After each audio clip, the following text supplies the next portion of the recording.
Ang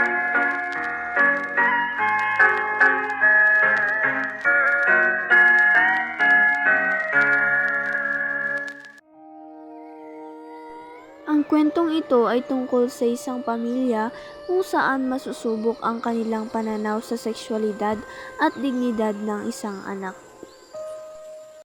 Mga anak, halik kayo dito, may pasalubong si tatay. Ito para sa'yo, nak. Thank you, tay. Ito para sa'yo. Salamat po, tay.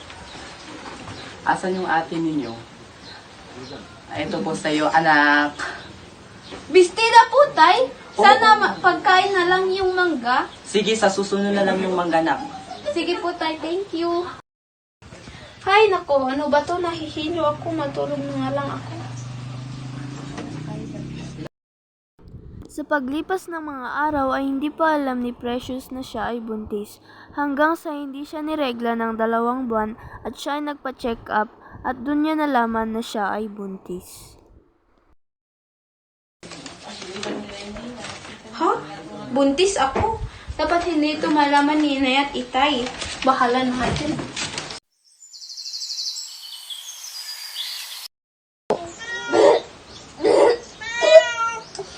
Anak, buntis ka ba?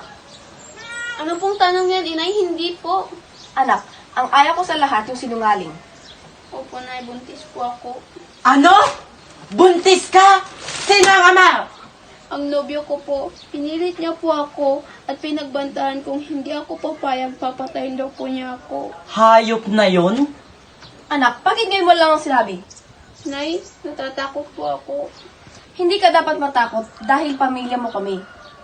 Huwag kang mag-alala dahil sisiguraduhin natin na makakamit natin ang hustisya. Sorry po, Nay, Tay. Anak, huwag kang mag-sorry dahil hindi mo yan kasalanan. Dahil yan sa gagong mong nobyo. Sa araw din na iyon ay nagtungo sila sa presinto upang magsumbong para mahanap ang umabuso kay Precious, hanggang sa nahuli at naipakulong na nga siya. Anak, huwag ka nang mag-alala dahil naipakulong na natin siya. Yung inaalala ko po, Tay, ay yung bata. Anak, kahit nabuo yan sa masama, tatanggapin pa rin natin yan.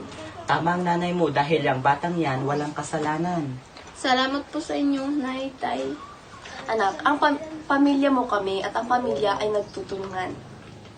Salamat po sa inyo.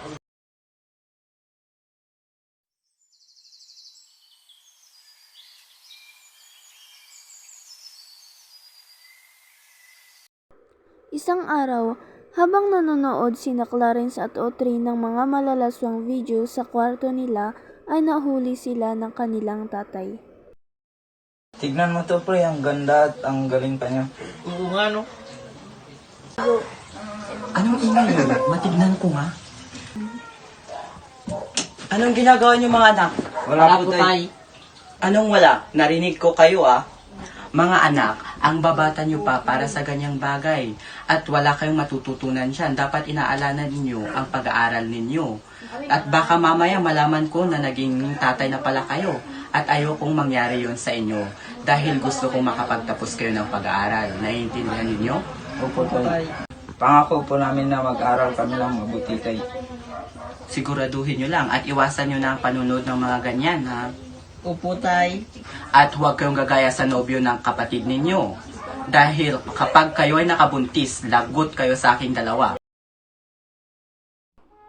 Sa huli, ang pamilya ni Abe at Elisha ay namuhay ng mapayapa, ng may respeto, paggalang at pagpapahalaga sa bawat sexualidad at dignidad ng bawat isa.